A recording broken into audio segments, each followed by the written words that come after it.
Core training seems to be the magical pill that everyone wants. Every time I get a new client, I will normally get this request. They'll tell me that, hey, my core is weak. Do you think we can do some strengthening on it? But have you ever paused to think, what exactly are your core muscles? Or which core muscle is actually weak for you to say that you need core strengthening?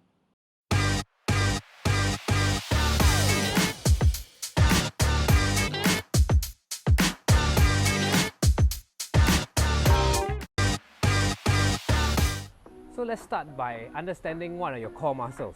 Your core muscles basically are muscles that surround your spine. So we start from the front, everyone's favorite, the six-pack muscle, the rectus abdominis. And then beside it, you've got the internal and external obliques. And then we go deeper, there's your transversus abdominis, that's the Pilates favorite, no pun intended. And even deeper, you've got your psoas muscles, your hip flexors. You heard it right, your hip flexors is part of your core as well, because it attaches on the spine. Now on the back, you've got your lat muscles, the superficial layer, that lat muscles attaches down in the lower back. Okay, and then the all-important erector spinal group muscles, which lines the spine, quadratus lumborum, the evil muscle that's blamed for a lot of lower back pain. So point being is that there's lots of core muscles. So how then are you going to identify or train all of these muscles? I don't think you have the time. So let me help you solve this headache and give you 3 exercises that will help you upgrade your core gains. Let me help simplify things. The core basically can help stabilize the spine or hold the spine isometrically when we're doing heavy lifting. It can also rotate the spine as we're going through athletic movements like cutting and changing of direction. I'll throw in a bit of extra when giving you these exercises based off most human beings' natural asymmetries, and that's the left AIC pattern by Postural Restoration. So first up is the back extension exercise.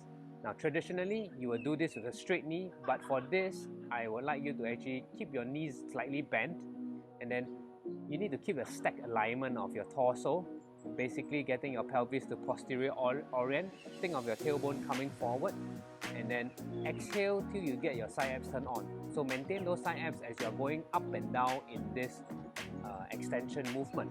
Okay. Another thing to note is your heel. You need to be pressing your heel onto the platform that you're stepping on to ensure that you're not loading anywhere out of the foot.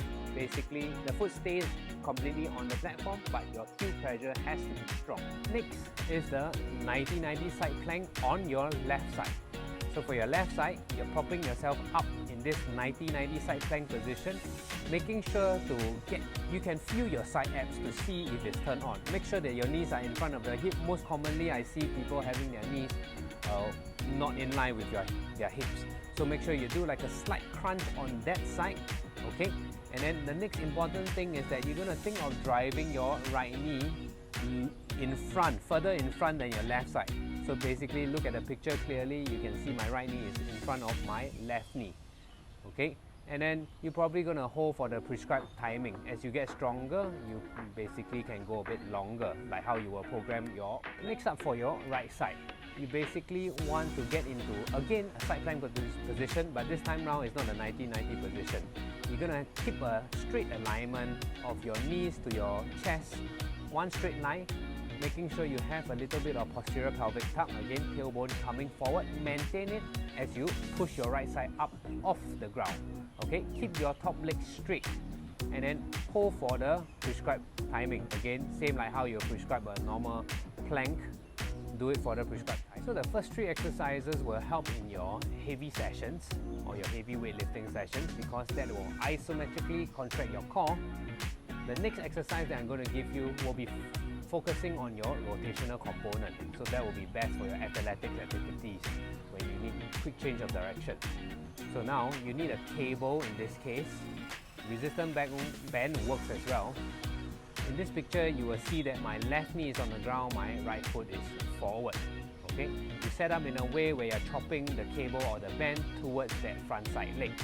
So when you're performing this activity, I would like you to actually elevate that bottom knee with a yoga block or something slightly higher. You start off a bit higher, and if you get better, you work your way down.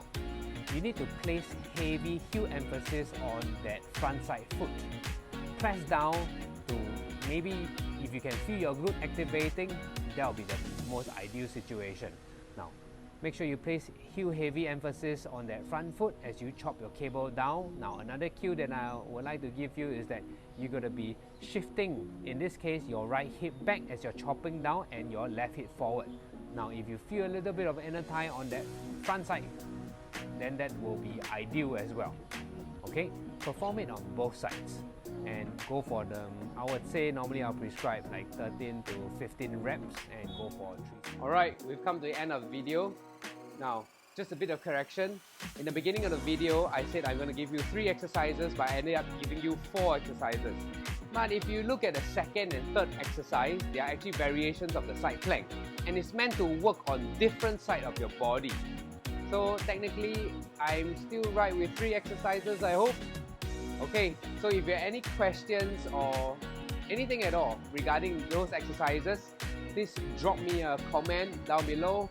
Help me like and subscribe to this channel. It will help my channel grow. Okay, so gain mobility through strength. I'll see you the next time.